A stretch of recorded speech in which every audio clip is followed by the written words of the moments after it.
Hello and welcome to the Mastermind, Body, and Spirit Show. I'm your host, Matt Belair. Today's guest is an acclaimed author, speaker, and expert on total sexy health. He has an 8-step process that takes into consideration all the elements of whole health that includes our mental health, presence and awareness, our life energy, and being in harmony with humanity and nature. He invented the machinery for making oils, enzymes, and more. He first pioneered flaxseed oil and the healthy fats industry. He has an extensive education in biochemistry, genetics, and biology and nutrition, as well as a master's in counseling psychology. His latest focus is on sustainable energy and water management, as well as healthcare based in nature and human nature, and the thirst of the heart resulting in total health. Welcome to the show, Udo Erasmus. Hi, Matt. Glad How's to it be going? on. Oh, life is good. It's good to have you on the show. You know, I was saying before we started, we had some technical difficulties, so unfortunately people can't watch this live, but I've heard about your work for so long, and then I saw your team reach out and I began exploring. You've been in this game for such a long time. You're such an expert in many different fields, so it's an honor to have you on the show. And for those who might not be familiar with your work, do you want to give us a little bit about your background? Because in looking into you, there's so much there. You have expertise in so many different areas, but you combine the knowledge very, very well in a practical way. And so can you just give us a little bit of background on Sure. I your have work? two stories. One is a shorter story and one is a longer story. Okay. The longer story begins when I was 2 years old, and the shorter story began when I was 38. It's So up to you. I'll tell the short story first, and we'll get to the other one later. So in 1980, I got poisoned by pesticides. And how that happened is I was married and my marriage broke up and I was really upset and I wanted to kill something. So I took a job as a pesticide sprayer, because you kill things when you spray pesticides. And I was really good at it, and I got 99.5% on the exam. And, you know, I was really careless because I was upset, and I walked barefoot over the lawns that I had sprayed with weed killer. And the skin peeled off the bottom of my feet. And at that point, I started wearing rubber boots. But I would always spray in a bathing suit because it was a summer job, and I liked getting a tan because I'm like light skinned. And, you know, if you're discontent, and if your skin is light, you want it darker. And if it's dark, you want it lighter, right? Whatever you got is not enough. And eventually I got poisoned by pesticides.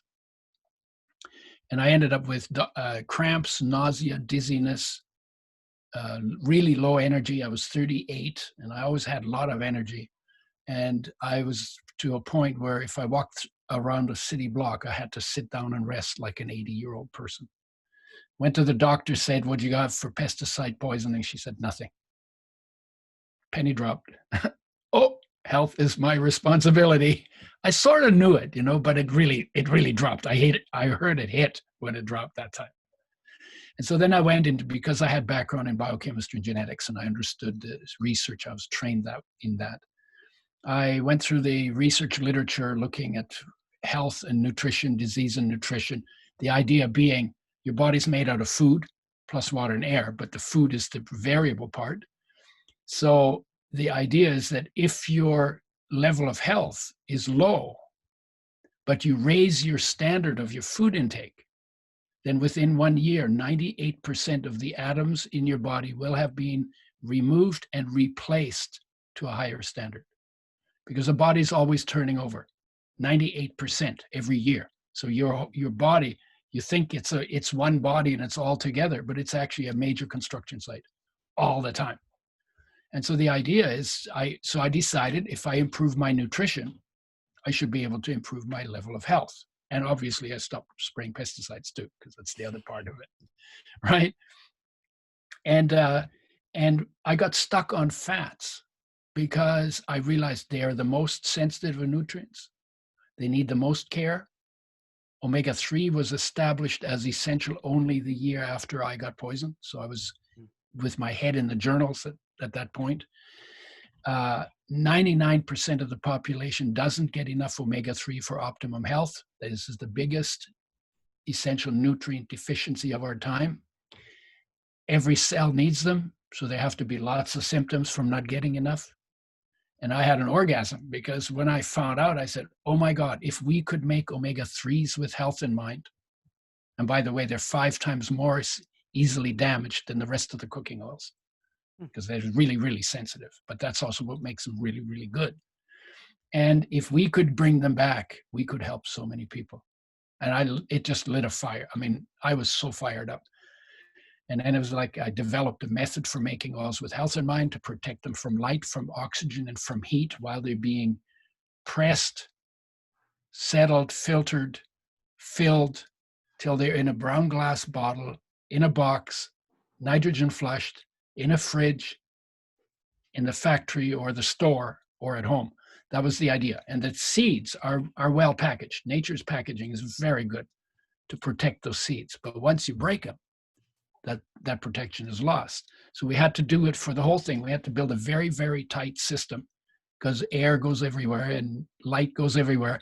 So it has to be an anally tight system. And so we came out with flax oil in 1986.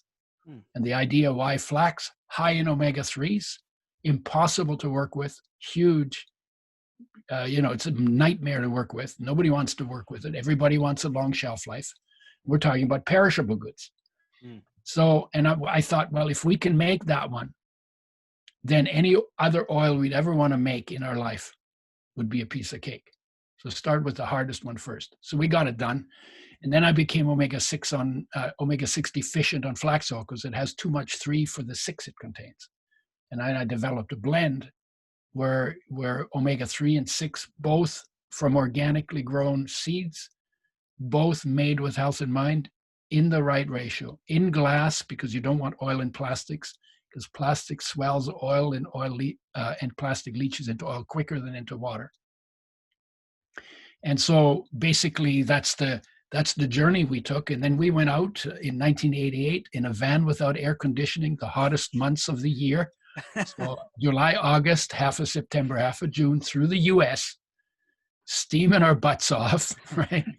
101 days, 85 cities, 17,000 miles by road, 35 states, talked to anybody who would listen to us. And we were fired up. And then in 2 years, flax oil became the highest selling oil in the health food industry. And everybody wanted to carry the oil, all the distributors. And so we'd have an interview with them. Do you have refrigeration in your storage? If they said yes, I'd pass them off to the guy to see if they could make a deal. If they said no, I said, are you willing to bring it in? If they said yes, I'd say, call us when you have it. And if they said no, I said, this is a good time to end the interview. We would not work with people who didn't want to take the care that we felt the oil needed in order to maintain and retain and unfold its health improving properties. Turns out omega-3s are the God molecule. It's called alpha linolenic acid. It's an omega-3, alpha omega. That's cute, but it increases energy level. It increases oxygen metabolism. It increases oxidation. So we measured on athletes 40 to 60% increase in stamina within a month of taking a tablespoon per 50 pounds of body weight per day, mixed in their food, and the intake spread out over the course of the day. 40 to 60%. There is no program there's no mental program or physical program or gimmick or method that gets you that kind of gain that quickly. And so that basically is what I did for 38 years, starting in 1980. Developed a method, started an industry, and it's an ongoing industry. And I have no business background, but I was so inspired to do it just because it's kind of like you find a purpose for my life. It's like, oh my God, I could help so many people. And somehow real purpose on this planet is always about making quality of life better for as many people as possible. So that's the story on the oils. And then I got into digestion because that's the second most neglected area. Mm. Digestive enzymes, probiotics, fiber. And then so I worked with those as well. And then I got into greens, because greens are the foundation of everything. And then in the course of that, I traveled to 40 countries, talking about giving people good information. And one of the things I realized fairly early on is that it's not enough to get good information. If people aren't inspired, they're not going to put the information into practice. And because inspiration pulls you out of your mental ruts, your mental thinking habits. And then it's easy to try something. And then if you get results, then you build a habit around it. And oil was particularly good because just about everybody saw results, either in energy levels or in the way their skin felt, because your skin needs oil. Both omega-3 and 6, they form a barrier in the skin against the loss of moisture. Or during pregnancies, they were less eventful. They're like flying, you want your pregnancies least eventful as possible. And then the research started, and the research now says if you increase omega-3s in your diet, provided they're not damaged and not full of toxins, you can improve virtually every major degenerative condition of our time. Why is that? Because 99% of the population doesn't get enough. They are essential. Your body can't make them, so you have to get them from outside. They are super sensitive, so it's hard to find a good source. And there aren't as many sources as there are of other oils, because they're like northern, they're more Arctic oils, like in Canada, in the prairies, but in most of the US, flax doesn't grow that well. And the further south you go, the less oil is in the seed. So it also becomes less efficient. So that's kind of like the health story. And then I started thinking, well, what else affects health? And the answer was, well, actually, if you think about it, everything affects health. And out of that came the book that I call the book on total sexy health, the 8 key parts designed by nature, because where your focus is or where your awareness is affects your health. Whether you're in touch with the energy that is your power and also your essence, whether you're in touch with that or not, that affects your health. Whether you're inspired or not and have purpose and have something that you're excited about, that affects your health. And then your body affects your health. Obviously, food and fitness, digestion and detox, those are the main areas. And then how you deal with crisis affects your health. How skillful are you in crisis, and how calm can you be under fire? So that affects your health. Who you hang out with affects your health. In fact, we used to, when we were kids in the schoolyard and people ticked us off, say, "You make me sick." So we even know as kids that we affect each other's health, right? And then what your environment looks like affects your health. And the big picture, the fact that here you are living in a terminal body, super, super tiny terminal body in an infinite universe, and being okay with that, that affects your health too. If you're not okay with it, I'm going to die, I'm going to die. There's going to be a certain amount of anxiety and fear associated with not being okay with the way it is. And so each one of those 8 has a different nature, a different function, needs a different kind of attention on a regular basis, goes off in a different way, and responds to a different kind of intervention. And if you want to live the wholest life you can live, then you have to give each one of those 8 its due. And the sexy part is sexy is not just about genitals. Sexy is about energy. It's about vitality. It's about being full on. It's about being present. It's about showing up. It's about being attractive. Every one of those 8 brings you a part of that sexy. And anytime you get out of line with one or more of those 8, you will lose the part that it confers on sexy.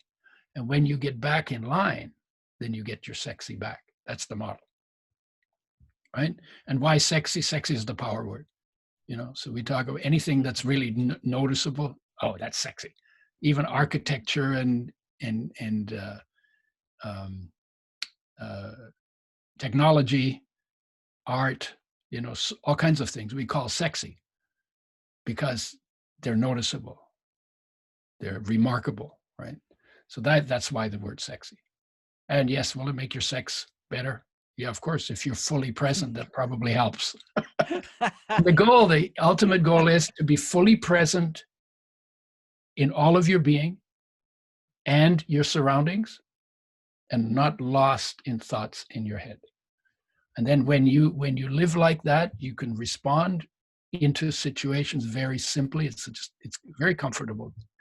That way, everything falls into place when you are fully present in your being and your environment. And that's the cherished state. And 8 billion people could live like that. You know, because I say 8 billion people could live their lives lit up from within because the light's already in everybody. But we need to look into it instead of looking away from it.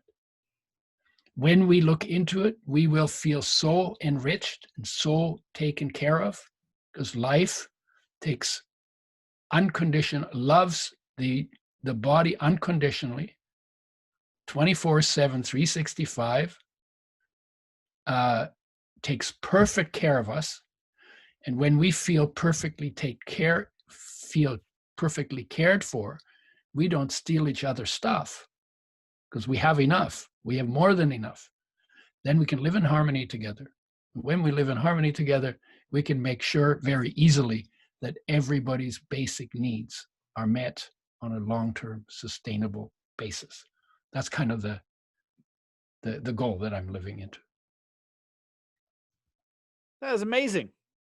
Your reputation precedes itself. It's funny because I was saying at the beginning when we were chatting that I've heard your name come up and it was always in high regard for people I respected. And I'm like, you know, I'm not familiar with his work yet. And it's a treat to meet you on the podcast to dive into this. That was so brilliantly put. And I have so many questions. Oh, great. And so I want to know, what do I do? Like, you know, you talk about the 8 steps and you laid them out a little bit, but also for the oils, like I'm an athlete and that sounds amazing to me. And nutrition is one that I definitely haven't mastered, right? You see a lot of different things out there like CBD or vegan or, you know, all these other things. And it kind of gets a little bit muddled for me. And I know that there's great protocols and if you can get an expert, they can make it a little bit simpler for you. But I'm wondering if you have a protocol that you would give your average Joe, or does it change? Because for me personally, I want to know what would an athlete do, but also for an average Joe, does it change? Like, how do we apply no, the 8 steps? There are no average Joes and there are no average Janes either. Just well, I guess if somebody's in disease already. Yeah. Okay. What you need to heal is not different from what you need to not get sick. You know, because the program is the program. And that program was designed by life in nature. And how to eat. The research is very clear. Whole food, plant-based, gets you the longest life and the healthiest life. Whole food, plant-based. If you do 100% whole food, plant-based, you need to take a B12 supplement. Whole food, plant-based, and then fresh, whole, raw, organic was life's standard and is still life standard for every creature. And the only creatures on this planet that deviate from fresh, whole, raw, organic is us and the poor animals that depend on us for food. So that's a pretty general, but whatever it is you are. So like say you eat fried food every day. Okay, go from frying to boiling. Then go from boiling to steaming, then go from steaming to raw as much as you can. Just head in that direction. If you're a big meat eater and you got to have like a steak for breakfast, no, bacon for breakfast, steak for lunch, and you know, a chicken for dinner. Well, that's not the way it was in nature in most places. In nature, the men, when they went hunting, came home with rocks, came home empty-handed most of the time. When they came home empty-handed, we ate vegetables. because they don't run away, they don't fight back, and they're easy to hunt down and kill. And so a lot of the traditional places, I mean, there are exceptions, but 3 times a year, 4 times a year, maybe 12 times a year to eat animal product was enough to get the B12 they needed.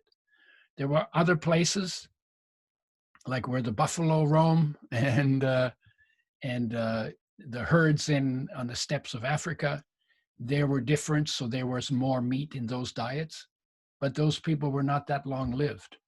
In the places in Africa where people had the best health, they were eating like 100 grams of fiber a day, which means you have to be stuffed end to end with plant foods, right?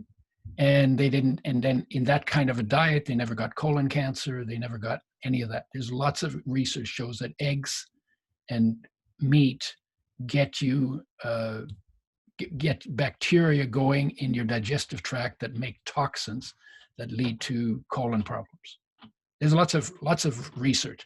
So fundamentally, it's always head in the direction of more plants and head in the direction of less processing and head in the direction of fresh, whole, raw, organic.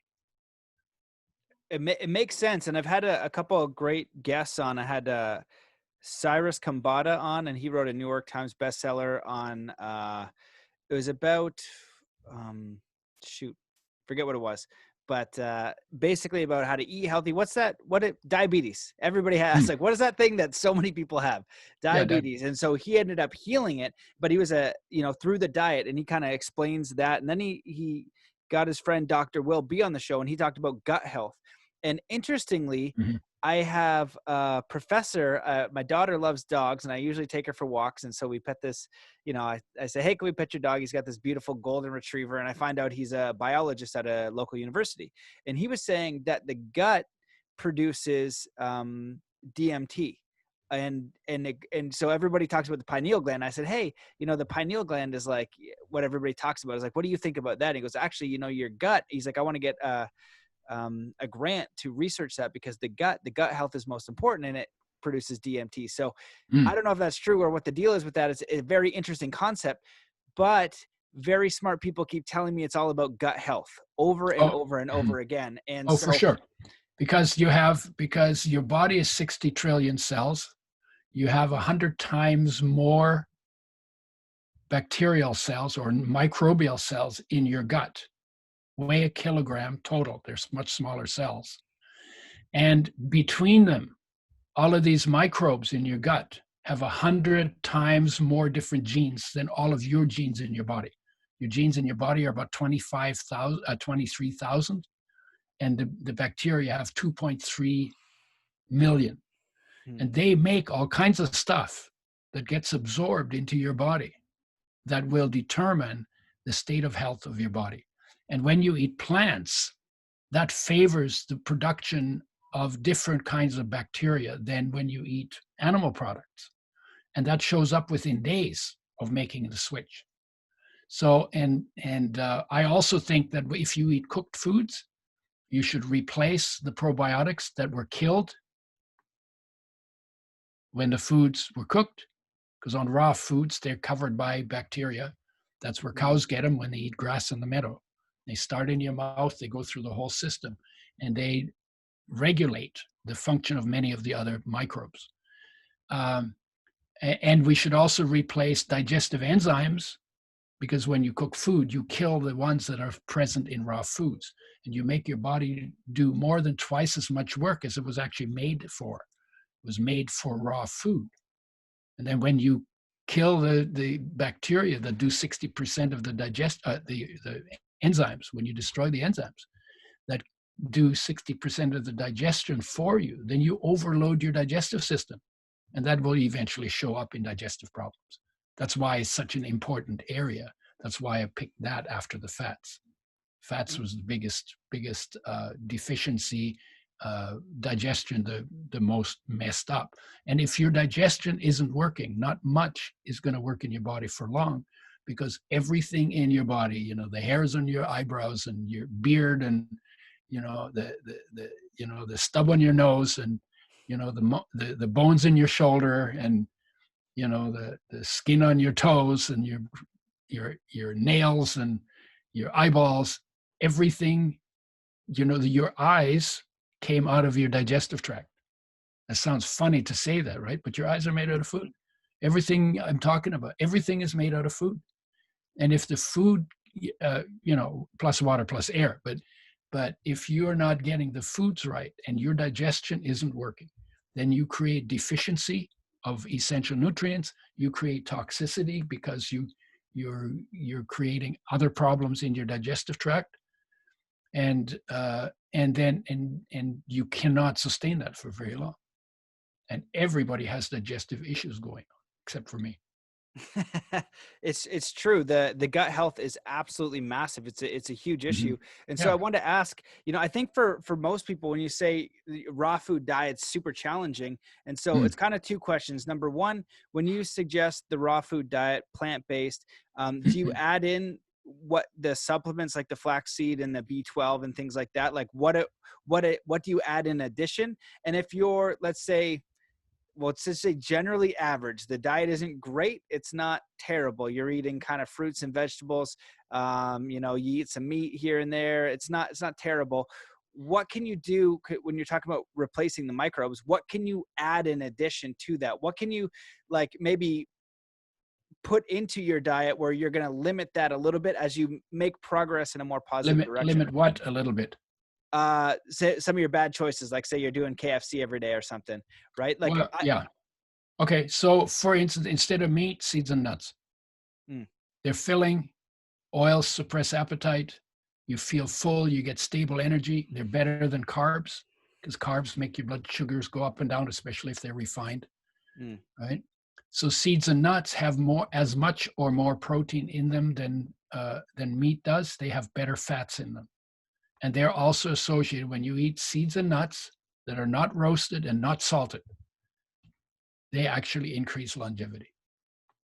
And when you eat meat and eggs and dairy and fish and chicken, all of those shorten your life.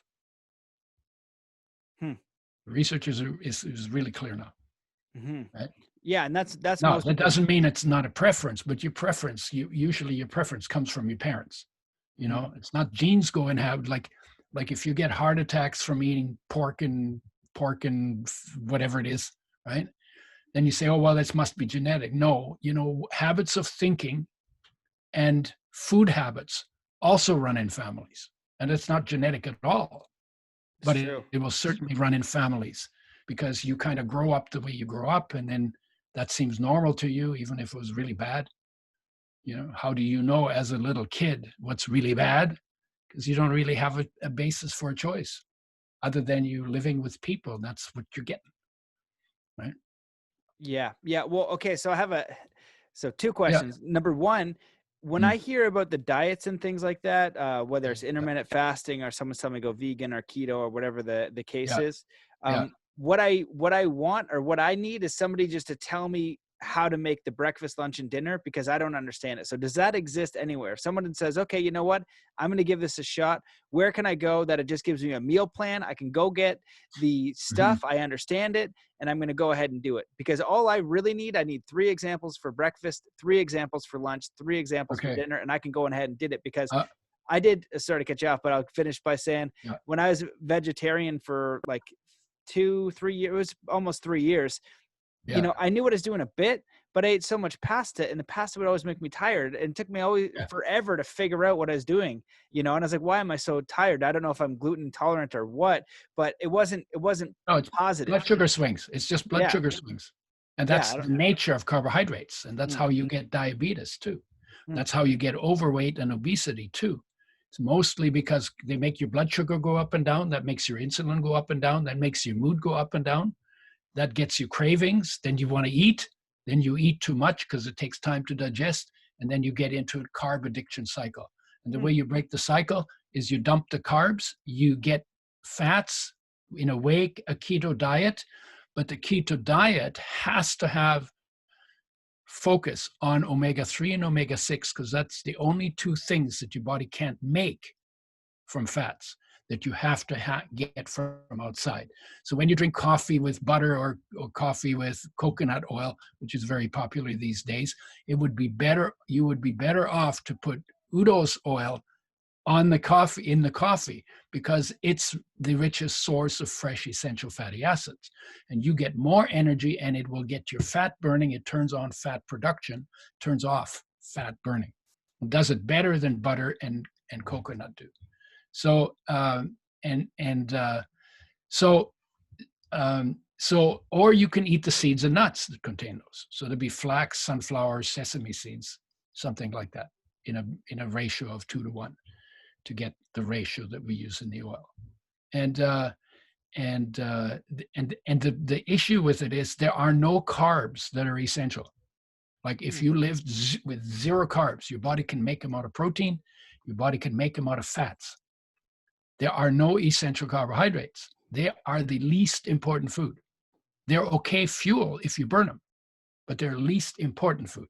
But in fats, there are essential nutrients. In proteins, there are essential nutrients, and there are essential minerals and vitamins. But there's nothing in carbs you can't get elsewhere. That's why they're the least important food. Now, we started that diet at a time when they didn't understand how much damage is done to our oils when they're processed. Like 1 million damaged molecules for every one of your body's 60 trillion cells in 1 tablespoon, if it's 1% damaged by the processing. And that's pretty standard. And so they didn't blame the processing damage. They blamed the oils. So they said, oh, you should eat carbs instead. Then they got put on the bottom of the food pyramid. So like after McGovern, Senator McGovern's Nutrition and Health, he wrote a thing on nutrition and health, 1979. The food pyramid with the carbs in the bottom that you should eat the most of happened the year after that, around the year after that. And in 20 years, overweight went from 25 to 60% of the population in the United States. And it's like, okay, well, does that tell you something? And nobody thought about it. They said, just don't eat fats, eat carbs. Carbs are better fuel than saturated fats for performance, but omega-3s, the essential fats, are better fuel for sports than the carbs. And the carbs, we used to say to people when they did marathons, say, oh, you're doing it wrong, man. Everybody was carb loading, right? I imagine, have you ever seen that Office where Michael Scott does carb loading before he does a run for The Office? No. It's so funny. He has like a fettuccine Alfredo carb loading to do like a 5K run, and he just starts vomiting everywhere. That's exactly what I think. And I was going to ask that question too. So so what they did is they carb loaded, but you can only load about 1 pound of carbs, and that only gets you 20 miles. And then you run out of carbs, and then you got to switch into fat burning, but that takes time. So when you're running a marathon, the last 6 miles to the end of this 26-mile run are agony for people. So we said, no, guys, you guys are doing it wrong. You need to carb deplete. Make sure that when you start the race, your fat burning mechanism is turned on, and then run the whole race on fats. If you have omega-3s in it, they actually, I call them the fat burning fire starter, because they actively turn on fat burning and actively turn off fat production in the body, genetically, right? And so, and if you are 8% body fat and you have normal weight, you can run 300 miles on half of that fat. 300 miles. And fat has always been our major fuel. That's why, you could weigh 300 pounds, you have 300 pounds of fat on you, you could run at 12,000 miles on that. Do you mean like before they die, or like they would have the energy for it? Because before you run out of fuel. What? I gotta try this. I did 13 miles. Yeah. And I was like, or no, 10. It was 10 miles because I was working up to 13. I haven't got there yet. And I started to do more running, and my legs give out. They get tired. And what you were eating for fuel? Probably garbage, probably carbs. Yeah. I don't know what I'm doing. Like I'll eat like a lot of wraps. So my idea right now is like I get the vegetables in a wrap. I'll eat eggs. When I was vegetarian, I still ate eggs. So I don't know if that counts. And then I was eating a lot of pastas and lots of salads. Yeah. but I don't really know what I'm doing. And so I want to go back to that. Is there a resource someone could go through and just make it easy? So they'd be like, this is my diet plan. Do you have that in your book, or is that somewhere else? So I have a cookbook. The recipes are not mine. They were put together by a celebrity chef by the name of Alan Rettinger. And it's called Omega-3 Cuisine, Recipes for Health and Pleasure. And he's got 140 recipes, all plant-based, all use the oil, and he's got like breakfast, lunch, dinner, snacks, desserts. So he's got a bunch of really cool things in there. That's where I would go, and then you try out what you like, right? Awesome. But the important thing is you need to get your fats right. You need to get the right kind of fats if you get enough of them. And it was always a tablespoon per 50 pounds of body weight per day for our athletes. 40% increase in stamina, 40 to 60% increase in stamina within a month. That's amazing. What happened to our marathon runners? Not everybody was willing to make the switch onto fats for the run because it was completely against the grain, right? Yeah. Against the grain. I didn't mean that as a pun, but a few of them took us up on it. And when they came back, they said, "Oh my God, that was incredible. After I finished running the marathon, I felt I had the energy to run another one." So they never hit the wall. And then, and now they let them drink sugar drinks on the run. But that's stupid. They weren't allowed to do that before. Only water, no food.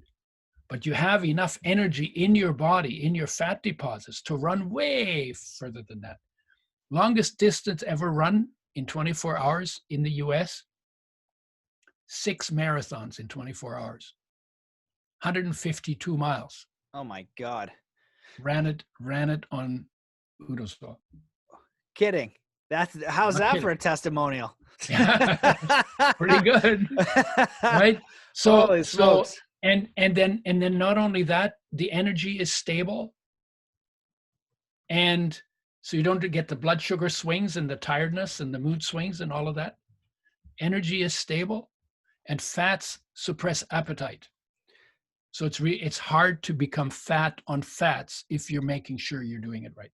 But you got to make sure it can't all just be medium chain triglycerides or butter or coconut fat, because they have virtually no essential fatty acids in them.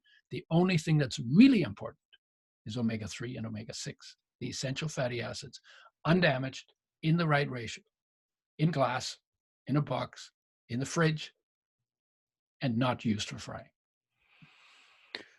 That's amazing. Okay, so 2 questions. I'm blown away, and I can't wait to try, because I'm going to try it. And I've done fasting. I've tried that, and that was great. And I've heard of other people do longer fasts. And one of the things that kind of clicked in when I fasted and I started to eat a little bit better was, I wonder if, this conditioning of 3 meals a day and all this snacks and all of it to eat crap food mostly, right? Like you're looking at ice. I love ice cream and all the crappy food. I'm pretty good because I'll work out and then I'll eat, maybe not so great, have some snacks and things here and there. But it's such an industry of what you're consuming, and you're what's the word for it? Like a closed system. There's like a alchemist word for it, but like that nothing goes in other than what you allow. Like you have smell, but you're choosing to eat it. And so all the stuff we're ingesting is actually killing us. That was kind of the insight. And so what you're saying is kind of the same idea. So I'm curious of 2 things. When they do the diet, are they adding and supplementing the oils too? And if so, do they need any other supplements at all?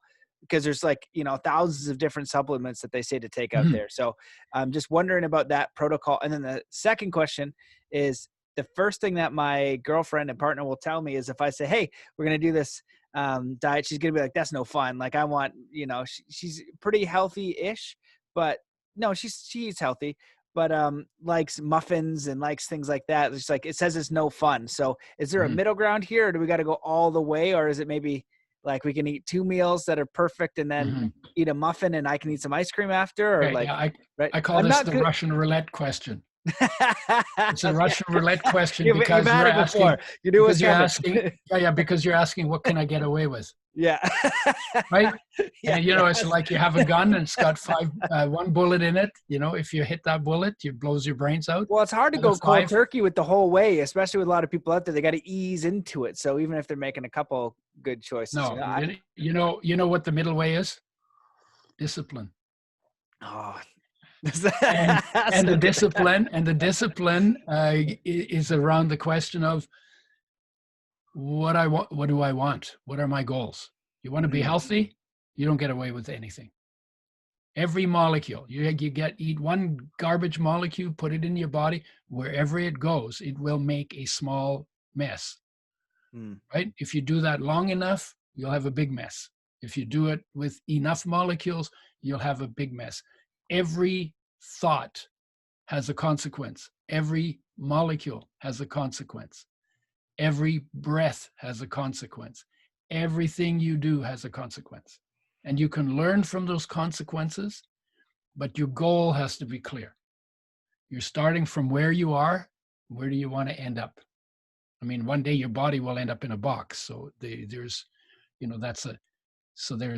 that issue as well. And the question then becomes more not about what is your length of life, but what is your quality of life? How fully present are you in the gift that you have of being alive? And if you're really enjoying your life, and I would say I am, I'll do whatever it takes to be around as long as I can, because I love being here. Now, if you're a little uninspired, a little bummed out about it, yeah, everything's too hard. It's too much work. Oh God, I'm not used to it, right? And if you really get bummed out bad enough, then you're going to destroy your body deliberately, because your life is not worth living. So where on that spectrum you are determines how well you're going to take to the advice. I noticed when I was traveling a lot, there were people who knew more about health than I did, because they came to every expert that came through town. They took copious notes, and they talked articulately about what they said and what their thoughts were. And, I had conversations with these people, and I learned stuff from them, right? And I was pretty good, but I learned stuff from them, and they weren't putting it in practice. And that's where I came up with the idea that it isn't enough to give good information. If you don't provide inspiration with the information, then there's a good chance they're not even going to try it. But when you get inspired, inspiration frees energy, and it lifts you out of your habitual thinking ruts. And your habitual thinking ruts are the beliefs that lead you to your actions that lead to those consequences. And to change the habit, to change the thinking habit, you need a new experience. Number one, if you can be inspired, then you're going to be willing to try something new. And if when you try something new, you notice a benefit, then that paves the road for you to change your habit. That's very important. And in order to be inspired, that's not a nutritional issue. It's like, I didn't hear you ask me, what's the best inspiration food on the planet, right? Because we don't have foods like that. I would say the God molecule is the omega-3s, because they do increase energy, and they elevate mood and lift depression, or what the body turns them into elevates mood and lift depression. So that's as close as you come to an inspiration molecule. But actually, your inspiration is the shine of life. And in order to get in touch with the shine of life, you have to get in touch with the life that shines. And that life is your personal essence. So now I just jumped out of the food area, right? So when you're in touch with that essence, well, let me ask you a question, see how you go. Because if I point at you and I say, whose body is that? What do you say? Don't be cosmic about it. I don't know. I was just thinking, it's mine. Yeah, it's mine. Yeah, it's mine. Everybody, almost everybody. That's what I was thinking. I was like, hold on. Yeah. Is this a trick question? It's my temporary suit until I die. Yeah, of course. All of that. But when you ask most people, they say it's my body. Mm-hmm. Well, if this is my body, I've just told you that I'm not the body. Mm-hmm. I'm the owner. Mm-hmm. Well, who owns the body? And then some people say, well, I do. Okay, well, who is I? And it turns out that life owns your body. Life, what is life? Life is energy.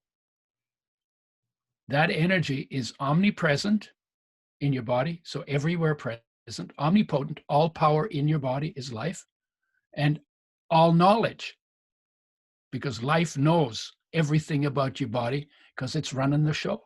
Weighs nothing, runs everything. And then the question becomes is, well, if you are life and this is your body, how well do you know yourself as life? And most people not much, because we live externally, we live in reaction to the environment, we live in reaction or according in line with our thoughts, maybe our emotions. Maybe we pump iron a little bit, so we live a little bit in our body. And sometimes pumping iron gets us a little bit more in touch with the energy that we are, but not that much. What is maybe more effective is if you actually take time to sit down, to shut up, to do nothing except breathing, and internalize your awareness and feel what it feels like to be alive. And maybe close your eyes and look into the darkness and see what it looks like in that darkness, because there is light in that darkness and you are that light. Or you shut off the outside sounds and you listen into the silence. Well, there's a sound in the silence that is the sound of your life. The feelings are all feelings of life. You can even taste the taste of life. When you get in touch with that, in that is all your power. And then you go one step behind it into awareness, out of which all of that comes, because awareness is beyond time, space, energy, and matter. But that's all nice to say in words, but what does that feel like? And when you become awareness, you live in the realm of unlimited possibility, in something that is completely formless, timeless, dimensionless, has no inside, no outside. And that from that core, that inner core, that is your universal essence, you can actually extend outward and realize that that awareness is not limited to your body, but goes to the end of the universe. And in that place is your peace, is your wholeness, is your presence, is all the stuff that we're looking for out there, that, something in us is uneasy that we're trying to find.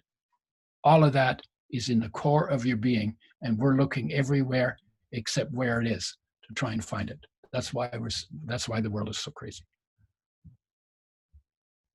Holy smokes, man. That's amazing. Well, I was going to bridge into, it's funny, I was listening to you talk about the food and I wanted to bridge into that because I looked at some of your research and some of the questions that they wanted me to suggest that I ask. And I really love the idea of the thirst for the heart, of the heart. So I wanted you to talk about that.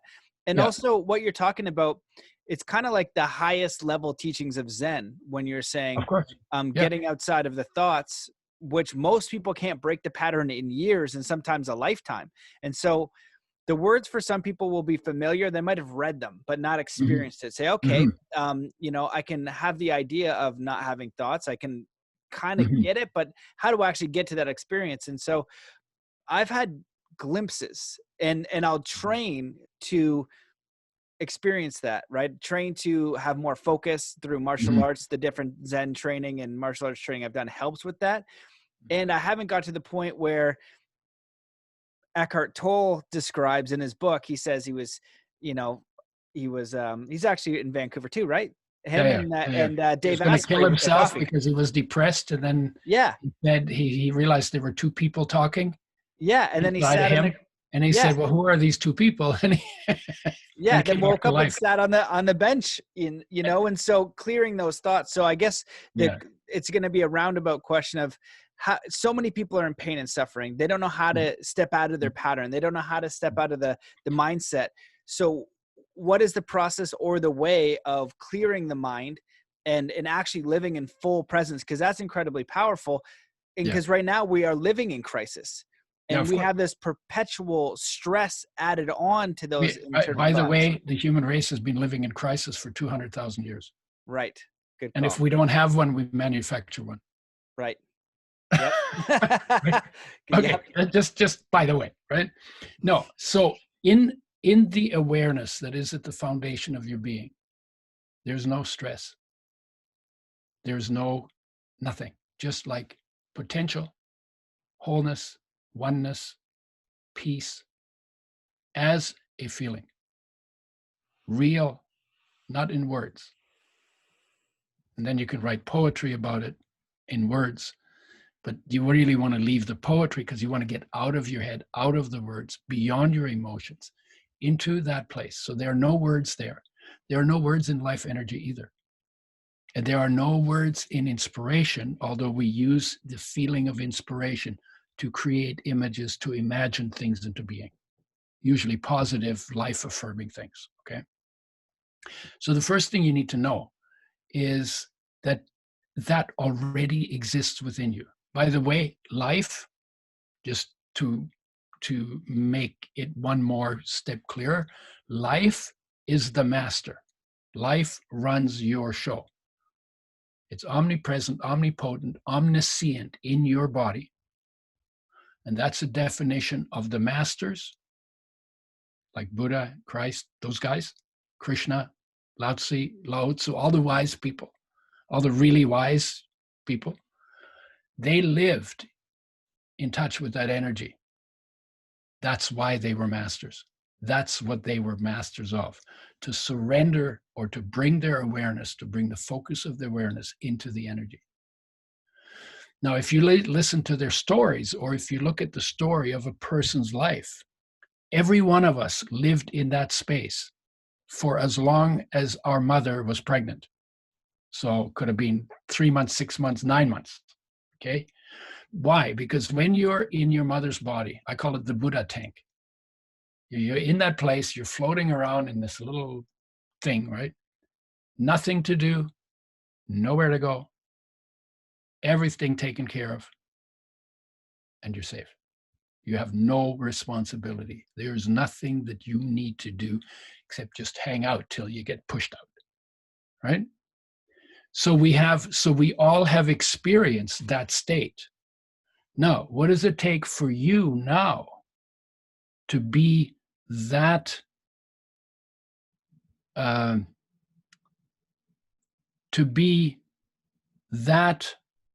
undoing? Because we're addicted to thinking and doing. And it's the addiction to thinking and doing that makes it difficult to not be thinking and not be doing. And to drop into being where you're not doing anything. In that being that's already inside of us, that we have already experienced, that being is always within us. Anytime, doesn't matter if my body was wrecked and on its way out, and my thinking was completely disorganized, and my social group was completely dysfunctional, and my environment was a disaster area. Awareness would not be affected at all by it. Life energy would not be affected by any of it, and inspiration would not be affected by any of it, unless I moved my focus of awareness away from those three. I would not be affected by it. But we don't live focused here. So in my mother's body, I was in the Buddha state. Okay, so not a strange state, not okay. But then we came out, and then all hell broke loose. Then you had to get to know, you had to cry for dinner, and you had to cry for a diaper change, and you had to cry for sleeping, and you had to cry if you're cold.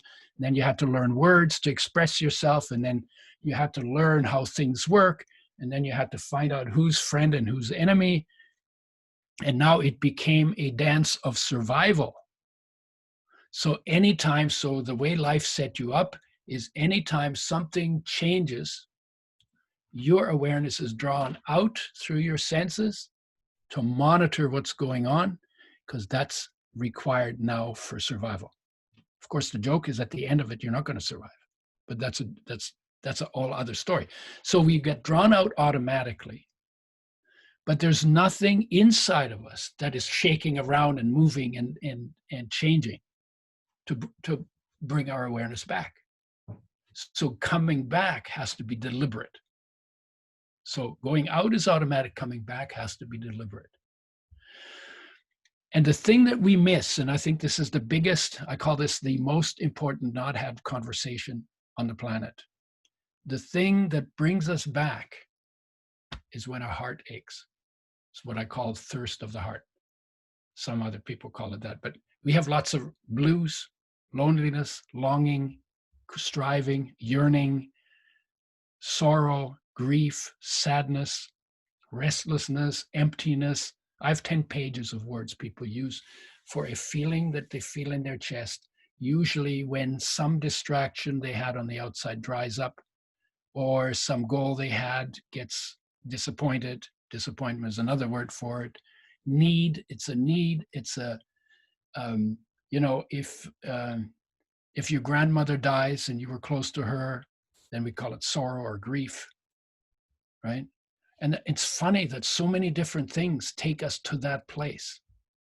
And why is that? Because this feeling is not about anything out there. This feeling is we fall back to our loss of ourselves. When we came out of our mother's body, before we were present inside, absent outside. Now we're present outside, absent inside, and our disconnection from our inner wholeness is where the thirst of the heart, where's that heartache, the blues, the loneliness, where all of those feelings come from. And I call that the greatest gift we've been given other than being alive. And the reason for that is, if it wasn't for this place, you would never find your way home. It's like hunger makes food have meaning. Heartache makes peace have meaning. Heartache makes wholeness or oneness or contentment have meaning. So this feeling is actually, number one, it gets you out of your head, makes you simple, and grounds you. So if you know when you have heartache, and then you get grounded here, and then sometimes people go in their head or they'll go into their fear. So they go down into their fear or they go up into their thoughts. Number two, it's your driving force. Everything we do on this planet has in behind it the hope that when we succeed, we will feel whole again. And we think the wholeness will come from our accomplishment, when in fact, the wholeness can only come from where it's built into us, right? So it's like, yeah, and then what happens, we do these crazy things, and then we succeed, maybe, if we do, and then it's like 3 days of, oh, shit, man, I made it. Oh, boy, oh, I did it, right? And then after 3 days, this is back, and the hope that you had for feeling fulfilled by your accomplishment disappears again. Then you go say, okay, well, it wasn't that, it must have been something else. Must have been something else, must have been something else. I tell you, chasing money and chasing power and having wars and raping kids or raping women or kidnapping kids or greed or murder or war are all driven by our disconnection. Everything destructive is driven by our disconnection, because this is such a huge drive. We need to do something to feel taken care of. And then we make up in our mind what that's going to be, because we don't know, because nobody tells us the story, right? So the third thing is, this is the starting point for the journey. And you were asking, well, why is it that people have such a hard time? The main reason is they don't want to go to the starting point, because we don't like this feeling. So when we get this feeling, then we find some distraction, or we deny it, or we ignore it, or maybe we blame it on somebody, right? And what I say to people is, no, sit with it, feel it. It's not comfortable. but it's powerful. It will not hurt you. It will not kill you. Embrace it, accept it, maybe be grateful for it that you can feel, because dead people feel nothing, right? It's a sign of life. And that far behind it, not even a hair's breadth behind it, is your wholeness. So you're getting that close just by being willing to sit in it. You know, addicts, huge heartache issues. Sit with the heartache. How do you do that? Sit down, get quiet, and close your eyes. See how still you can become. See how deep you can go into that stillness. See how long you can hang out in that stillness. And then some people say, I do that, but then I find it really boring. Oh, you should celebrate that. Why? Because you when you feel bored, you're already out of your addiction to thought and doing, and you're not quite to the bliss, but you're in a no man's land, so there's nothing there. So just go a little deeper. Appreciate the boredom. Notice how still it is. Notice how much peace there is in your boredom, right? And go just a little bit deeper, and you end up having an orgasm, a heartgasm, right? So that's the thirst of the heart. The fourth is, it's the only starting point for the journey home, right? It's your heart calling your attention to come back home to life. It's the only starting point for the journey. Journey always has two really important things, a starting point and an end. And if you don't know one or the other, you can't do the journey. If you don't know where you're going, but where you're going here is you want to feel whole again. But the starting point is, I don't feel whole. I have a need for something. So start with the starting point. That's kind of like, you can't run the race if you won't put your feet in the starting blocks, right? So this is the starting blocks. And the fifth reason is when you learn how to come home. And it takes some practice, because momentum, it's like you didn't just climb out of your mother's body and then start running around in the living room, right? You were lying down, and then you were crawling, and then your legs were going like this, and then you tried to get up and you fell down, and you kept doing it over and over and over and over and over again. And then one point you walked, and then you fell after 2 steps, right? And now we've become pretty good, although I still stumble around sometimes, right? So it takes time. Well, it takes time to get still. It takes time to quiet yourself. It takes time to sit out of the addiction. And then when you've learned how to do that, and you get pretty good at it, and say, oh man, I feel so good. And then you start to neglect the deliberate process of doing that. And then you start going out again. And then this will come back and remind you to come home. That's the thirst of the heart. That, there's no culture that I know that does a good job of explaining the importance of that one central human reality. No thirst, no journey. That's an incredible perspective. I'm reminded a little bit of, in Vipassana, they'll talk about, going into the emotions and not resisting whatever the emotion is, but the way that you framed it is a whole nother step. And I feel like it's really, well, it's true and incredibly helpful. And also it leads to a bit of inspiration, knowing that wholeness is behind. Interestingly, I've had these experiences through meditation. I wish I could just stay in them, but I can't. And you know what? That's a stupid wish. Sorry, but it's a stupid wish, because your senses will always take you out into the world. That's the nature of it.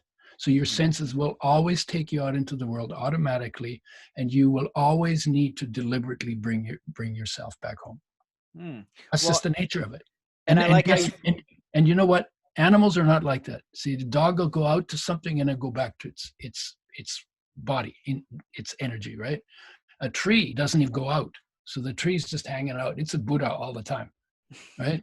Only human beings go out from their heart into the world, and then to their head into concepts and memories and all of that stuff. And only we have to deliberately go home. Just the way we were made. You know, it's just a part of human existence. If you had no mind, like a jellyfish has no brain, right? It lives there all the time.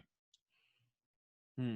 Right? Well, you know, I love the way that you're framing it, because you're talking about going home, and whenever I have that experience, that's what it feels like. It's Yeah. like your mother's love times 100 billion, and Yeah. it's safe, and the womb is a good description for it, Yeah. and it's amazing, and you just want to stay there.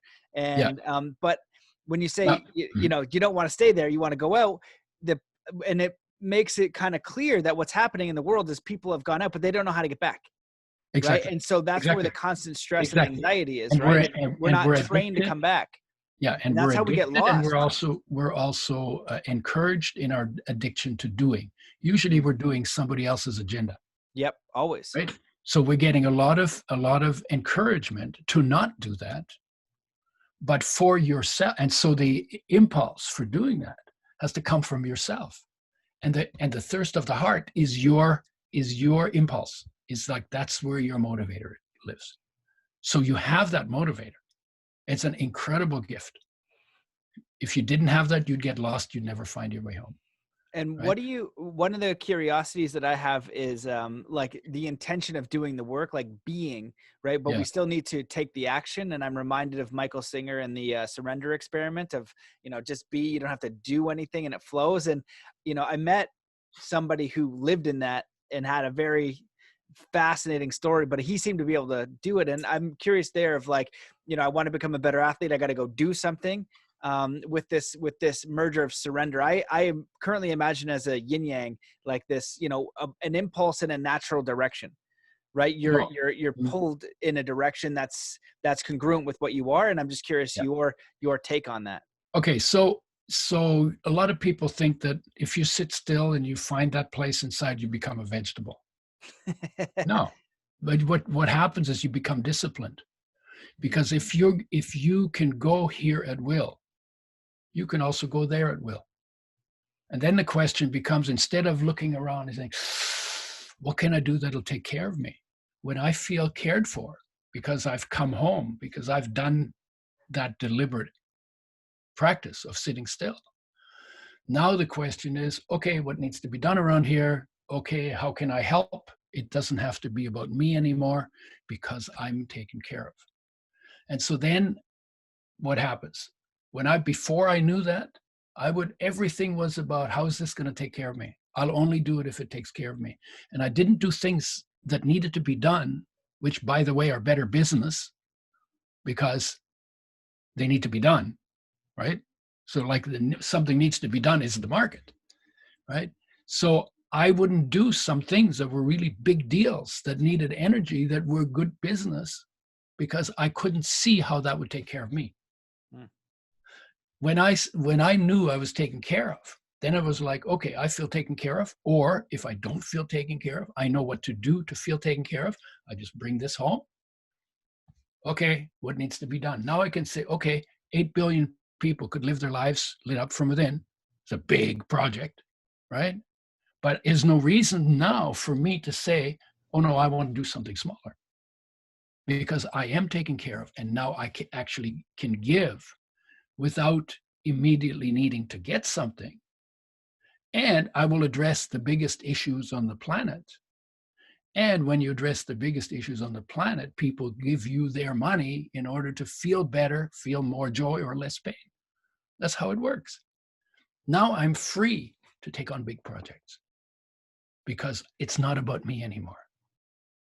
And as long as it's about me, the projects are small.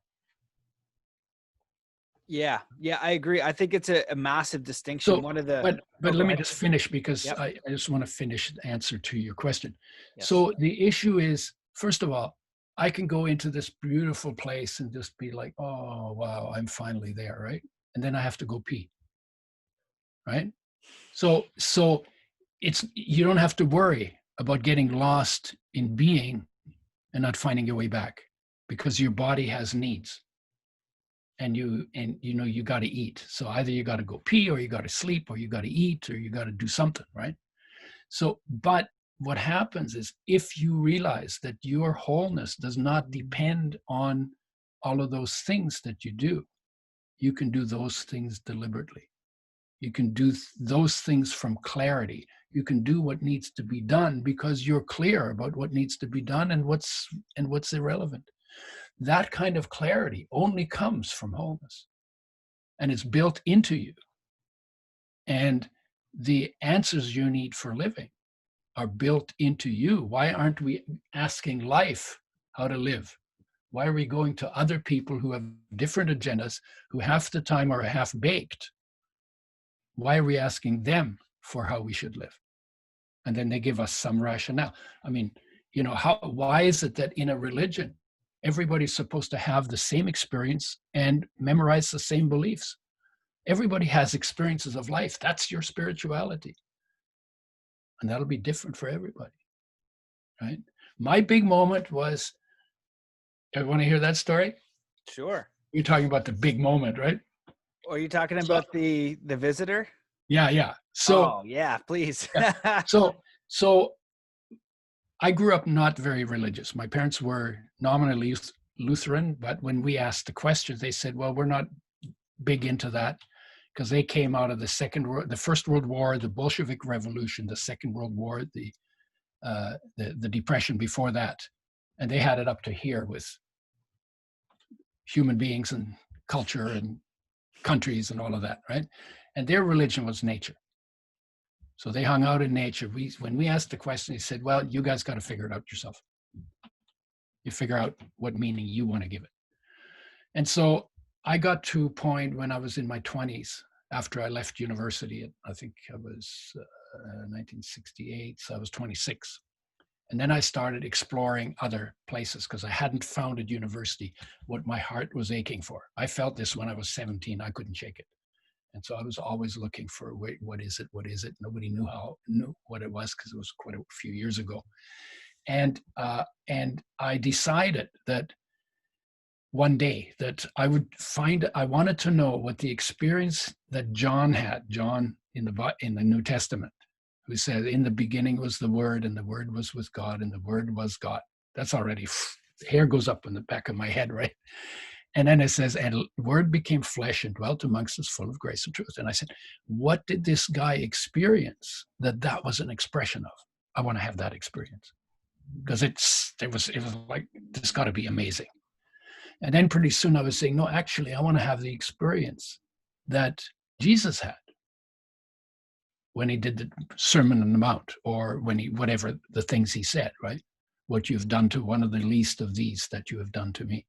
Whatever the things where he said, I wanted to know what he felt. Where did that come from? How can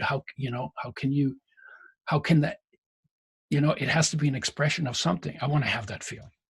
And so I got a red letter edition, and everything Jesus said was in red, and everything, Christian culture. So I'm not trying to be Christian religious here, right? Everything else was in black. And I liked that because I wanted to know what was the masters. This is the guy they're still talking about 2,000 years later. My grandfather hasn't been dead for 50 years. Nobody remembers his name, including me, right? And so I said, well, I want to know what was the difference. And then I put it to the test. I had some incredible experiences. And then one day there was this group of people who came up the coast, called themselves Jesus People's Army. And I thought, well, they're probably guys that were just trying to figure it out like I am. So I'll go and hang out with them. And so I walked into the place. It was in a little coffee house. And I sat down, and this guy swooped next to me. And I didn't say hi or anything. I just said, it must be possible to see God and live. And I gave a list of all the people in the Bible who supposedly saw God and lived. And we were always told, if you see God, you die. When I was a kid. I don't know, they're not saying it so loud these days. And so the guy freaked out. Oh my, you're from the devil. You're from the Antichrist. Get out of here. So out I go. I'm in the dark, in the evening, standing on the sidewalk, completely confused. Because it says, well, I haven't seen God. Maybe it's the wrong question to ask, and maybe there are questions that shouldn't be asked. It says that in the Bible too. And what I would do when I got really freaked out, I would go to nature to clear my head. So I went to west coast of Vancouver Island, spent a weekend there. And somebody had built a little building out of draped plastic over the logs. And then he said, okay, I'll spend the night here. And I went in, lay down, dead asleep, and bolt upright from dead asleep. And there was a being made of light. And I, it's like, I don't believe in stuff like that. But what I do know is I was super confused, super desperate, and really wanted to know. And then I got this thing on, hammered on, right? And so there was this being made of light embodying a message. And it didn't say anything. It just embodied a message. What is the message of that being of light? I could put words to it. The message was, I am come not to judge, but to love. And just that moment, all my confusion was gone. I have never had a question about what the message of the master was. And then it was like, well, who was that? Is that my spirit, or is that life energy, because it didn't say, I didn't have a name on its forehead or anything. And I started thinking about it. That being of light is your personal essence, is my personal essence, is the personal essence of every human being who's alive. That essence is the life energy. And in that, and the message of that life energy is, I am come not to judge, but to love. Because has your life ever judged you? Your mind has, but has your life ever judged you? If you were really a badass, did your life ever punish you? No, other people punished you. Maybe your mind drove you crazy. But did the life? No, the life, no matter how crazy you've been or I've been, that energy has always unconditionally cared for the needs of my body. And if I'm freaked out in my head, it will still take that molecule of folic acid out of my digestive tract, absorb it into the body, take it down to the place on my knee or my ankle where it's needed. Continues to care for me. Even if I say, I hate life, it still takes care of me perfectly without any let up. Maybe that would be a good thing to get to know. And maybe to embody that in our lives, that we are life in human form, because we are life in human form. Maybe living in the direct experience of that might be very good for us and each other and our politics and our groups and our planet. And the problems that we've created on the planet from not living from there can only be solved when we begin to live from there. Because out of our state of being, we created the mess. What state of being? Disconnected, discontent state of being. That's what's destructive. Destructive feeling, bad feeling leads to destructive thinking, leads to destructive words, leads to destructive actions, has destructive consequences. But a different state of being creates a different world, because our state of being creates our perception, and our state of being creates our world. Like, for instance, you could have one person whose state of being is peace, and next to that person, someone whose state of being is fear, and someone beside that person whose state of being is anger. And what would be their perception of the world? Well, the angry guy would see enemies. The fearful guy would see danger. And the peaceful guy would see peace. Right?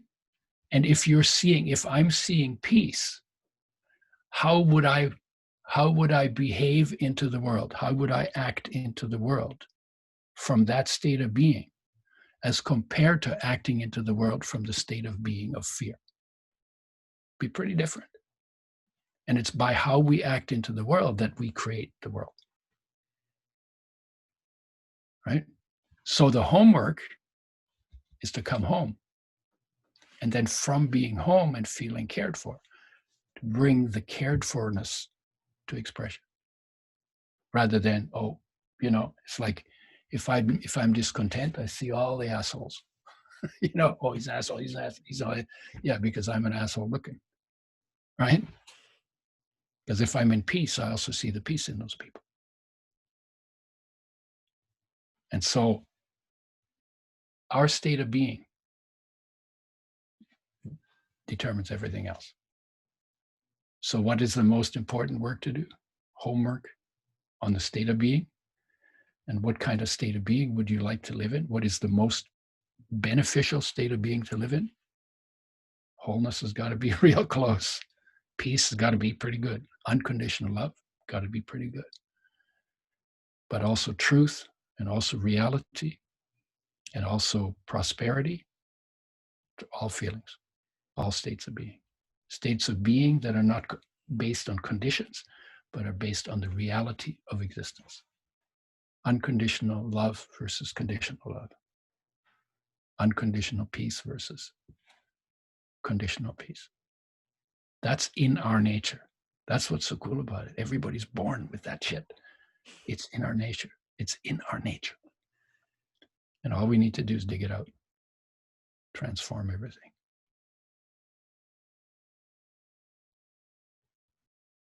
That's amazing. Is it cool? That's amazing. You know, I think this is a pretty deep podcast. I've had some pretty amazing guests on, and that was some of the deepest stuff I've ever listened to, and an absolutely phenomenal experience. You know, I remember saying, hey, yeah, you can talk about everything, and even Bigfoot if you want. You're like, I'm a scientist. I'm not going to talk about Bigfoot. And then you're like, oh, wait, actually, I did have this one experience, and then that was the visitor story. So, but just to defend myself on the science, you know, science is based on observation, right? Doesn't matter. And observation, like where your focus goes, you learn what you focus on, right? That's the way it is, right? So if you focus on negativity, you learn negativity. You get good at it, but you also start to see it, right? So what you focus on, I forget where I was going with that. Well, this is what I'm curious about. I think you'll remember when I ask, how do you merge? Because you seem to know what's going on in the world and finding the truth. How do you merge when I'm looking out there and see agendas that are not for everyone's good? And I'm like, holy, you know, I don't want to stay in ignorance. One of them is like human trafficking and starvation and all these problems. And there's like people like Monsanto, you know, about the food. And it's like, okay, these guys are doing that. And I feel like, how do I make a positive outcome? If I don't pay attention, how do I influence it in a positive way if I'm aware of the suffering of others or systems of suffering? And is it even helpful if I study them? Yeah, I'll give you a story. Okay. One day I was talking about peace in front of an audience. And my peace is the peace that you feel, not absence of war. That's not peace. Peace is a presence of something, and it's a presence within you. And it's always there if you go there. And so this woman put up her hand and she said, so I hope with all this talk of peace, I hope you're also against violence against women. I was like, wow, that's a cool question, right? and I said to her, you know, I have never heard of, never read about, and never seen an act of violence against women by someone experiencing peace. So maybe we need to deepen the experience of peace, because in the experience of peace, violence against women or whatever else you were just talking about, drugs and Monsanto's and, you know, all of the things that are wrong with the world are made by people who have lost their way and are still trying to get their contentment from outside. And no one has had the courage to talk to them as being filled with peace. Because when those people are content, or I give you another example. Rich people, you know, rich people should share with the people who need it, right? Some people say that, right? So really rich people, why, you know, and they hang on to their stuff. And the poor people are more generous than the rich people, even though the rich people could be much more generous because they could afford it more, right? So why is that? And I think I figured it out. It goes like this. Until you feel content, whatever you have, you think you need to hang on to, because you fear that if you let go of what you don't even need, you would be even more discontent. The moment that that person finds a track to contentment, and then the same person comes and is hungry, and I've eaten, sure, take it. Right? I'm not starving myself for him, but I'll give him what I don't need. Right? And if 8 billion people lived like that, do you think there would be hunger on the planet? Not really. Do you think there'd be war on the planet? Not really. Do you think, all the crazy stuff we do, it's always in the service of hoping to find my wholeness? That's how powerful that drive is. And until we find it, we'll keep doing it. And those of us who find it can have a hand in putting out the word to those who are looking for it. And, I have a team. It's got 8 billion people. I can't kick anybody off the team. The only thing that we can do is find ways to help people deepen the experience of the wonder of their life. That's really, it's all homework. And I can't take anybody deeper than I've gone. And I have never seen the bottom of it, so I will probably be looking for the bottom of it as long as I'm alive, right? And what does it take to see in the people that mouth their discontent? What does it take to see that in them too is a contentment, even if they're not connected to it in their awareness right now? And then the question becomes, how can we make the biggest splash for that, for people finding their contentment? Because they've all had it. I mean, they weren't kids who came out of their mother's body evil. They came into the world and they were misled by people who were misled by their parents, who were misled by their parents, by all the way back to 200,000 years ago, right? And now we're under pressure to change it because we see it's not sustainable. Not in the environment, not in politics, not in relationships, not in health. And so we're under pressure. And because we're under pressure, we can have this conversation. Like 50 years ago, you probably weren't alive, but 50 years ago, you couldn't have this conversation. We had to fuck it up more beforehand, right? And so we're under pressure, and we'll either get there, or we'll probably destroy everything. But even if this is the last 12 years on the planet, you still want to live it from the heart, simply because that's where the best experience is. And lucky for you, you have 100% control of where inside you go. You don't have 100% control on the outside, because people are pushing and pulling and things are happening and stuff is changing, and you got to deal with that. But when it comes to actually taking a little bit of time and sitting down and discovering that everything that anybody has ever talked about that is lofty and noble and beautiful and love-filled and kind is present in you and accessible and available. Any moment you bring your awareness there. That's pretty cool, right? You don't have to fight about whose opinion is the better opinion on coronavirus. But you can live in peace in the midst of those opinions and the coronas. And sometimes you just have to turn your television off. Or put your computer away and not listen to all the stories on, because anybody can make anything up under any agenda to serve any agenda. My agenda is like, how can we deepen our experience of the amazingness of life? Job one. That's And you know what? amazing. All the wise people, and even the little kids, and even anybody close to death, they all say the same thing. It's about love. It's about not judging. I have come not to judge, but to love. The essence of the message. Core message. It's really beautiful. I just was talking to my friend. He was visiting in town, and we like to, have really engaging conversations. And he was telling me, because I asked a similar question, like, with all the craziness in the world, how Mhm. can we create a positive solution? And he Mhm. reminded me of this Thich Nhat Hanh quote that's when somebody asked him, what is the way to peace? And he said, there is no way to peace. Peace is the way. Peace is the way. Yeah. And I love that. And then he also said, so, because I was describing, I was like, what really bothers me is like understanding these systems that are oppressing, because I'm Mhm. curious, but I'm also Mhm. looking at the negativity. That's where my attention is going. So this is what I'm Yeah. considering. And also And then you're actually building it, right?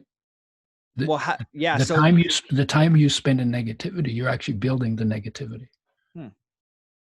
And the point is, you have an option. You can take one side, or you can take. I have this joke, between the arguments between the Democrats and the Republicans, and sometimes I call them Republicrats and Democrats. Sorry, just to mix it up, right? But in the arguments between one side and the other side, I always like to take the side of life. Mm-hmm. Mm-hmm. Because when you think about it, they spend their life arguing about ideas. Both sides are stupid because both sides are missing that they have almost everything in common, right? They got blood, and they got urine, and they got hunger, and they got thirst, and they worry about their kids, and they want to make sure that they're safe, and they worry about health, and they worry about making sure there's food on the table. Like, they have everything in common, but they only argue about the little bit of unreal, because everything you think is unreal, because you can't even show me a thought. So thoughts are not real, right? So everything they argue about is about something that is made up, arbitrary, neither here nor there, and really pretty irrelevant. Yeah. And so when I think about, one of the things that I think about often is the human trafficking thing. And I was Yeah, talking to my friend about it, and he goes, I said, I think about that, and I'd like to stop it. yeah, But I also think about doing the podcast and creating, Zen athlete sports psychology, and doing personal yeah, development for courses to help them connect with more self-love, peace, and all these yeah. things. And I can't remember exactly how he phrased it, but he goes, rather than trying to stop something you don't want, you Mhm. want to build something that you want to put out there and help. And Yeah. then I can't do both at the same time. And so one side of me is like, well, how does that stop? How does the atrocious thing stop if I don't Mhm. Yeah. become aware of it, or Buckminster there's no Fuller, systems to put into Buckminster, place? Buckminster Fuller said, who he was, Oh Buckminster yeah, Fuller? yeah, yeah, Yeah. yeah, yeah. I love Okay. this quote. So he says you build something new and make what's old obsolete. Mm-hmm. So focus on what you can do. Focus on the world you want to build Mm-hmm. Mm-hmm. instead of fighting the world you want to get away from. Mm-hmm. You don't have to fight it. You just build a new one. It's like people, when I started Is working that with people. scientifically sound? Like, because my, Oh, yeah, it feels right and it resonates truly, yeah, but it also get what I think of as like not having the compassion for something that's real. And how does that like stop? Like, it does feel right, but yeah, you're also a yeah. scientist, and it's like, But I no, think like, about it, I'm like, it drives me nuts. let me give you an example in my life. It's a different example, but it makes a point. So when I was in my 20s, I bitched about everything.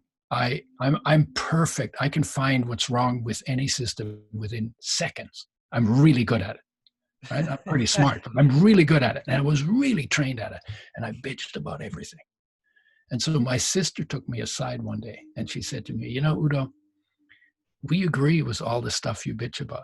But the problem with you is you just bitch about it. You don't do anything to change it. And it really rocked my world. And out of that came when everybody was bitching about what they're doing to oils. And I knew all the information. For me, and somebody who was much better at it than I was, who's a lipid chemist, and she hated me for the rest of her life until she died of cancer. But she hated me because she said, here's this guy, he's not even a lipid chemist, and he's trying to be an expert in lipids. And what she was doing is she was complaining about trans fatty acids and complaining about the oil industry. And I sat up one day and said, man, I can't get healthy on dirty oils like that. We should make them with health in mind. I'm going to do that. So then it was a lot more work at the beginning to develop the methods for making oils with health in mind, and then to build it out, and then to do flax oil, and then to do education, and then to get the people that were needed to get that done. But now they have to explain why they're not doing it that way. Right? Harder work, but more effect. When it comes to the kids, yeah, I would like to save every kid from that. I agree. I don't know any of those kids. If it happened near me, I would probably step in. I've never been in that situation. But then you have to ask, why are people trafficking in kids? Does it come out of contentment? No. Because when you're content, because you're fully present in your own life, why would you want to kidnap kids? Why would you want to do any of that crazy shit? So I may not have a direct effect on a person who is trafficking, but I can have an effect on some people to improve the quality of their life, to get closer to contentment. And eventually, one way or another, every human being on the planet is connected. And when everybody on the planet is connected, nobody will be trafficking in kids. But trafficking in kids is not the problem. It's a symptom. It's a symptom of disconnectedness. It's a symptom. And if you just keep fighting the symptoms, you never get it fixed. And even the traffickers, even though you want to kick their asses, right? Why are they acting like that? They were connected in their mother's womb. They came out, they got lost. And someone somewhere along will help them get reconnected, and it'll be over for them. You can't, by fighting evil, you get involved in evil. By building a place where love is cherished, that's different. Right? That doesn't mean it doesn't mean that you don't have to growl at somebody once in a while. When somebody's doing something really stupid that is like life hostile. Yeah, you can give but be articulate and do it in a way that will take them a little closer to doing something that is life friendly. And for that, you got to be alert. You got to be present. Awareness. Right? Yeah, you can't do that in your sleep. You cannot be unconsciously conscious of consciousness. Hold on. Well, I'll accept your answer because I have a story that illustrates it, and it's something that's helping me personally go through all of this. And so, I was talking about us coaching today, and I was talking about fear and an experience. And I had a deep meditation where I got to go home the other day, and it was very nice. And so, I'm like, how does evil persist here? And I did a coaching course where people were working on some of the traumas they'd gone through, and two of the people in the course talked about being abused as children in schools, and the audacity of the teacher to be able to abuse that kid, the fearlessness of him doing that. I was like, how would he think he could get away with that? And like, to me, it's absurd, right? And it's because a lot of people don't want to look at it. They're kind of in a bit of a slumber. They can't imagine that it's real. And I clicked to me this example. I was at a festival. I was at a vision festival, and I remember kind of like getting a spider sense. And I look out in the crowd, and there's a bunch of people, but one guy kind of walks in, and I have eyes on him right away. and just was like predator the crowd, not good, just I knew immediately this was a bad person, and just predatoring around, but he's not noticing that I'm seeing him from the corner. So he's surveying everything. The second that he locks eyes on me and I look at him, he changes all of his posture, what he's doing, and leaves immediately. And with what you're saying, to me, it's as many people awake out of their slumber into their connection, because all it takes is people directing the consciousness to say, we're going to alchemize that now, and we're not going to accept that is not harmonious. That is not life affirming. That is actually entropy.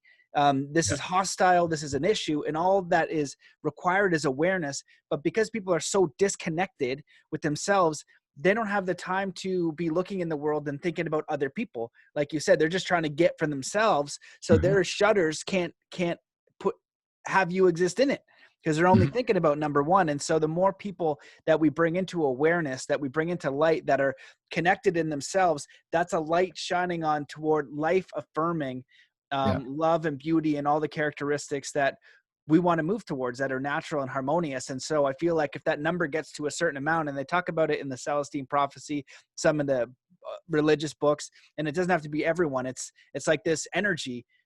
Maybe there's something in science where you get to a certain point of energy, right? And then boop, it kind of flips a switch, and then we go to a higher octave, and maybe that's it. And I think about cymatics, where we are right now. It's kind of like cymatics behind me. And, between the harmonious octaves, it's all distorted, right? And right now we're in this heavy distortion. And ideally, if we can project into the future what we want and what we want to affirm here, we can go to a higher octave of harmony. But you need to have it in the present. Yes. Not the future. You need to have the future in the present. So, I don't say I'm hoping that one day 8 billion people. I'm saying, no, my goal is 8 billion people live lit up from within, because it's already there. Right? So instead of hoping for it later, occupy it now. There's nothing that keeps you from doing that other than how you think about it. Right? Yep. Because you are the master. See, if life is the master within you, you are the master. Pretend you're the master. Fall on your face every time you're not. And then you learn what you need to learn to be the master. Right? That's good advice, actually. Right? Assume that that's true. I mean, if it's true, if it makes sense that it's true, then assume it. And be that. And learn. Right?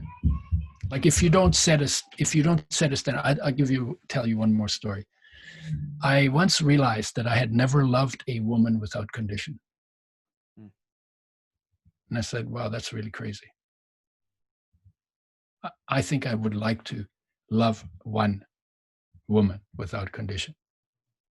And so I had the victim. I knew the person, and I was very attracted to her and her life story and all of that. And she'd had a very hard time. And I decided that I was going to love her unconditionally and not expect anything back, but accept anything that came back. Right? And the moment that I made that commitment to myself, I didn't even tell her. The moment I made that commitment to myself, I started seeing all the places where I was not loving unconditionally. And then one by one, I was able to dismantle the thinking behind the non-unconditionalness of my love for that woman. I learned so much. It's like amazing, right? So if you don't set a goal higher than where you are, and then occupy it, and then learn into that gap, it's hard to move forward. Right? Yep. Well, it reminds me of the idea in law of attraction and other spaces. They'll say, pretend as if it's already here, right? Like, well, it's not different from saying, well, I want to make $1 million. And then they turn it around and say, no, you already have $1 million. You just keep your pant pockets unzipped so it can get in when as it shows up, right? And it's easier when you see it already accomplished, And because how then do you you just frame it live into. beyond? How do you frame it beyond the ego? That's the one thing that I would, I have my own ideas in that. Like, it's not like Matt's going to make the million. It's like through you. Like, how do you frame it? Because I think people will get lost in like an ego side, because I think some people have a good frame around ego and what it is, and some people have a disempowering frame of what ego is. I'm just curious about Well, living.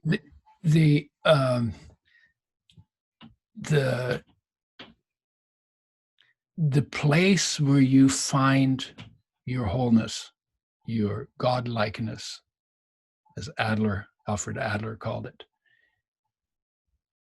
is in surrender, is in letting go. Right? It's not in racing after it. Mm. So you want to race after it. You want to have that thing. You could be deliberately clear about that. But then how do you get there? Well, relax more. Well, relax deeper. Well, go deeper. Well, go even deeper. Well, go even deeper. And in order to do that, every time you do that, you're actually letting go a little bit of your so-called ego limitations. The ego is just a mental construct. Right? But I'm not my thoughts. I'm not my words. I'm not my actions. I'm not the consequences of my actions. I am the energy of life. And so is everybody else. See, there's not much for the ego in that, right? The difference between a guy who's in a mental hospital locked up saying, I'm Jesus Christ, I'm Jesus Christ. You know what the difference is between that and the real thing? The guy who's saying, I'm Jesus Christ, I'm Jesus Christ. He says, and you are not. But he's not saying that. But that's how he's acting. What if you're Jesus Christ and so is everybody else? Then it starts to make some sense. So you're not better than anybody because you go deeper. In fact, you might just be more grateful and more humble. Right?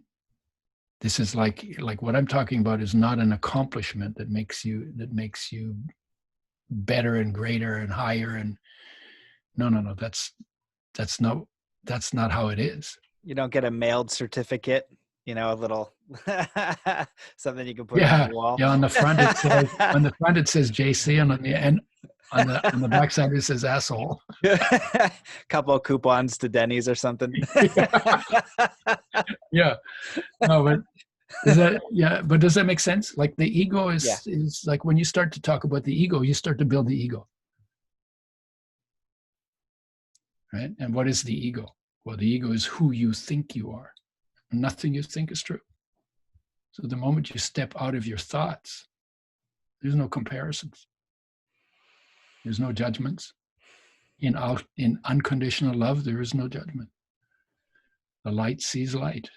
The love sees love. The peace sees peace. And it's everywhere.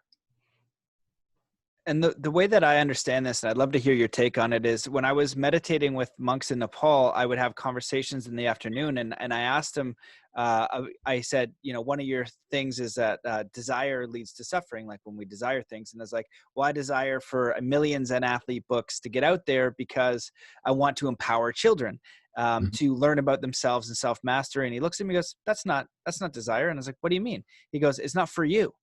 He's like, you're desiring to like help. It's like when you desire selfishly, it's right. different. And so what you spoke about earlier, you said, how can I give back? And that idea kind of came, to you. How can you help? And then you kind of give it over to the big thing, give it over to the universe. And you say, I'll be the. Well, I can tell you this, that I was the point person for all that stuff with oils, but I cannot say that I did it. People sometimes come, yeah, you're pretty good. Oh man, yeah, like you said, I've heard about you. I've heard great things about you. Yeah, you must be a cool thing. You know what? It took thousands of people to make that successful. And I didn't know any of those people. They came out of the woodwork. So how, where's the, I got all the credit, right? But the truth is, every bottle of oil that somebody bought was part of the thing, right? I didn't have access to that. The people who came, I didn't have access to that. The fact that the year after I got poisoned, omega-3 was established as an essential nutrient. I didn't do that timing. The fact that I got poisoned in 1980, that was not my timing, but it was perfect timing for the success of the venture. And it's sometimes when you're clear, the world changes to accommodate you, but you're not changing the world. You're just being clear. You're making your own effort in your own life. And a whole lot of other things come around. And I have no idea. I just know, I know when I do what I can myself on my own, without help, when I really need the help shows up. But when I try to get help because I'm too lazy to do what I could actually do myself, I get the wrong kind of help. Because, basically what happens is lazy people will show up. And then it becomes really stupid. And I'm not limited. The other thing is you go into awareness. Awareness has a center in me or in my body. Because this is not, the body's not me, right? Has a center in my body, but it has no outside surface. So there's only one thing, right? And you're a center in that, and I'm a center in that, and 8 billion other people are centers in that, and all the stars and galaxies and planets and suns are centers for it.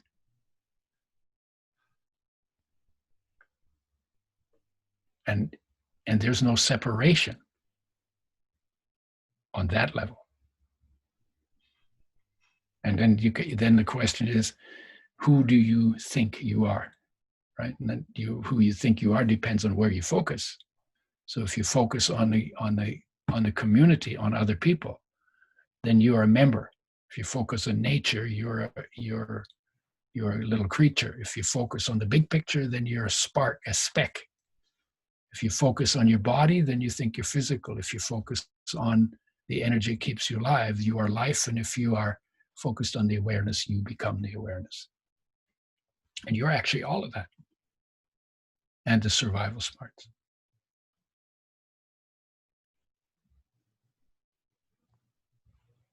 That's amazing. Right? I could listen to you talk all day. I want to honor your time, and this has been a treat. But yeah, I could definitely talk with you all day. I'd love to have you back on the show. Sure, let's do it. I'd love to ask a million more questions, but we'll save it for now. Is there anything in this episode that you wish that we had talked about, or that you want to leave the listeners with before we wrap it up? No, just that they can find the products on udoschoice.com. So they can read more about why I do what I do with the products. And then we've got courses, and the books are on the other website, which is theudo.com, THEUDO, theudo.com. And there are courses and freebies and books and a few other things. And we're just building all that because this is a big project, and I'm only a couple of years into basically having put my ass on the line. Amazing. Well, this was really an amazing episode. I'm so grateful for the work that you do and what you share. And thank you for coming on the show. I invite everybody to check out the websites, check out the work. I know there's a lot of courses and there's a lot of information. So, the way that you wrapped up the principles, the 8 steps, and it's something that is not talked about, but I can, from having almost 400 guests and some of them going through these healings, they will say one of those 8 steps in, they're encompassing those. And so it really is brilliantly put together. So just thank you so much for your work and what you do. And we'll definitely get back on the show. All right. Thank you. That's fun. Yeah, my pleasure. Thanks guys for watching. Now let us know, and we'll publicize it for you. Sounds good. Okay. All right. Bye. Bye.